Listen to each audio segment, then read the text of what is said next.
സുബ്ഹാനല്ലാഹി വബിഹംദിഹി സുബ്ഹാനല്ലാഹിൽ അലീം വബിഹംദിഹി അസ്തഗ്ഫിറുല്ലാഹ്. സ്വല്ലല്ലാഹു അലാ മുഹമ്മദ് സ്വല്ലല്ലാഹു അലൈഹി വസല്ലം. സ്വല്ലല്ലാഹു അലാ മുഹമ്മദ് സ്വല്ലല്ലാഹു അലൈഹി വസല്ലം. സ്വല്ലല്ലാഹു അലാ മുഹമ്മദ് സ്വല്ലല്ലാഹു അലൈഹി വസല്ലം.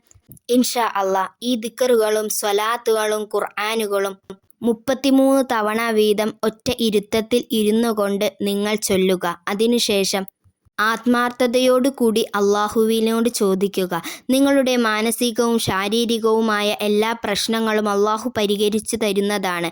മാസത്തിൻ്റെ ഹക്ക് ജാ ബർക്കത്ത് കൊണ്ട് നമ്മളുടെ ബുദ്ധിമുട്ട് പ്രയാസങ്ങളെല്ലാം അള്ളാഹു നീക്കിത്തരട്ടെ. ആമീൻ യാ റബ്ബൽ ആലമീൻ. ദുആ വസിയത്തോടെ അസ്സലാമു അലൈക്കും.